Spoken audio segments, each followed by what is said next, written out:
So do you feel at this point, you've got some distance from it, do you feel like a plan is emerging, or are you still operating out of your mind? Oh. No, I got my sanity back. I feel like I'm back.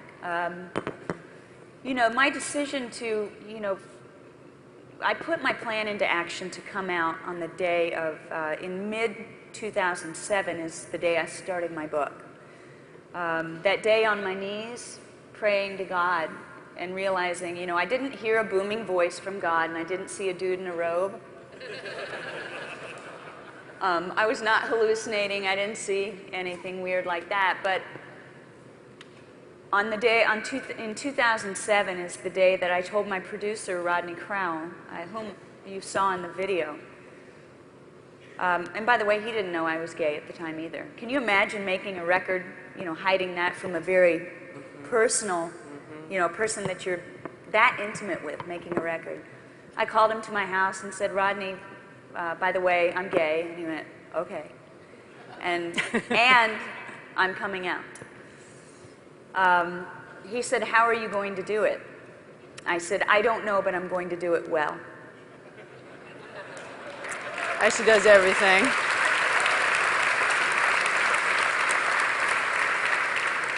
So that was June of 2007. And on that day I said, and by the way, Rodney, and we were in the middle of making my record, meaning we'd chosen all the songs and we had tracked. Tracking means recording. We had tracked half of the songs and we had tracking dates set up to record the rest of the record. So I said, and by the way, there's one song I've held back from you that in my mind is the essence of all of the songs I've written. And I said, I held it back from you because it is super gay. And it's a song called Like Me. And he said, oh, play it for me. And I said, no, I'll MP3 it to you. I'll email it to you. So, Rodney has a very feminine side to him. It's probably why I love him. And he wanted to talk about my gayness. And I said, no.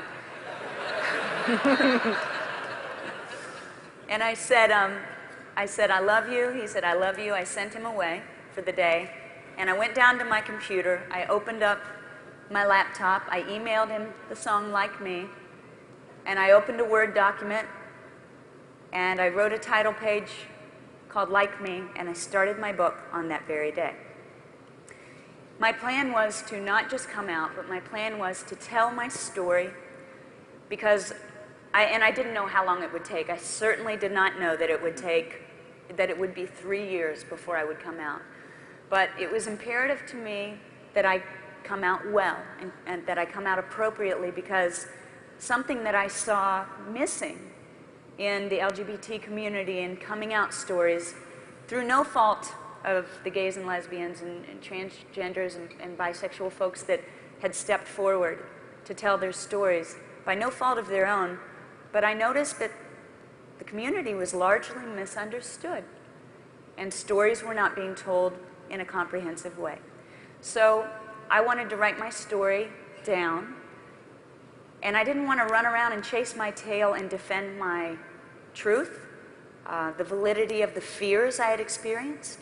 I didn't want to defend the levels to which I hid.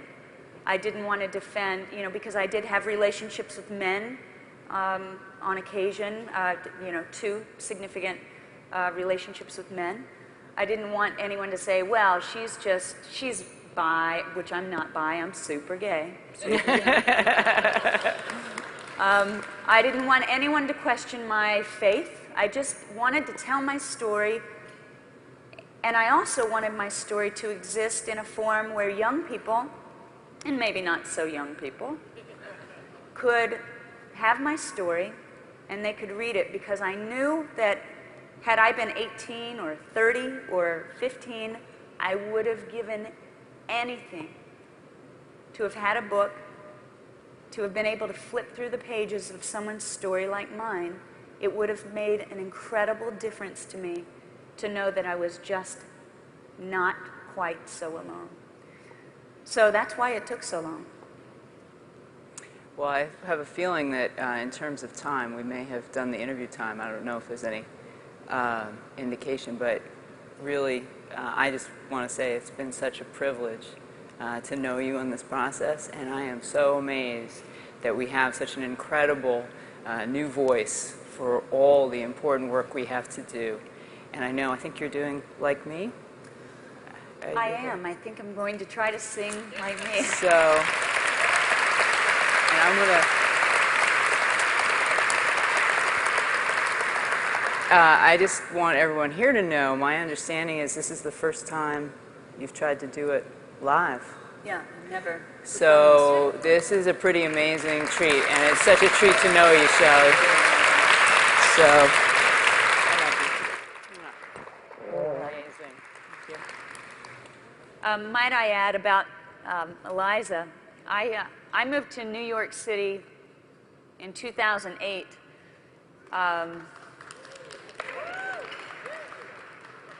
Number one, and I know we're running short on time, but I talk a lot. I moved to New York well before I came out. Number one, to finish my book, because I quite frankly didn't think I would have the courage to finish my book in Nashville. Can only write so many hours a day, and I was fearful that my real life would seep in on me and frighten me to the point of not being able to come out. But another compelling reason for my moving to New York was I wanted to get there and become educated, because in hiding you just don't educate yourself. I didn't. I wanted to reach out to Eliza. I wanted to become a part of GLSEN early on. I wanted to know about GLAAD. I wanted to know about HRC. I wanted to know about these organizations so that when I did come out, I could hit the ground running and be effective, an effective voice for young people. This was my real reason. I mean, obviously I came out for me so I could live an entire, whole, healthy life. But I wanted to come out so I could help young people. Because if I could end up with a gun in my mouth, I knew that young people in Des Moines, Iowa, or Scottsdale, or other places in the world, in the nation, I knew that young people could find themselves in that situation. And I have to say that I'm so incredibly happy and proud to be working with GLSEN, and I'm their national spokesperson this year.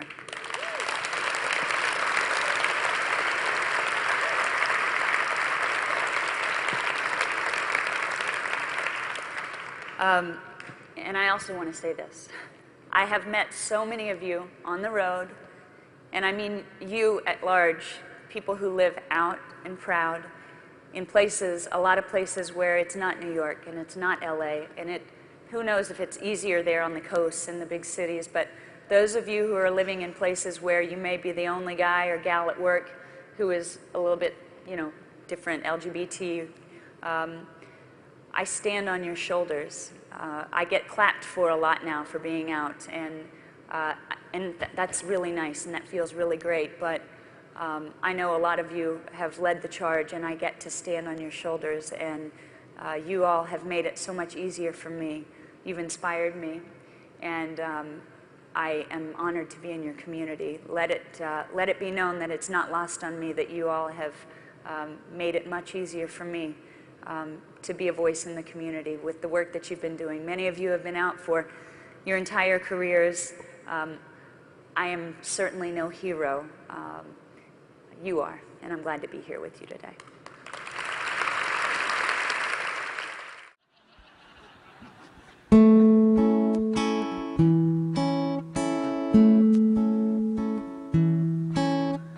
Without your glasses, you just plain can't see. Your favorite color, for the most part, is green.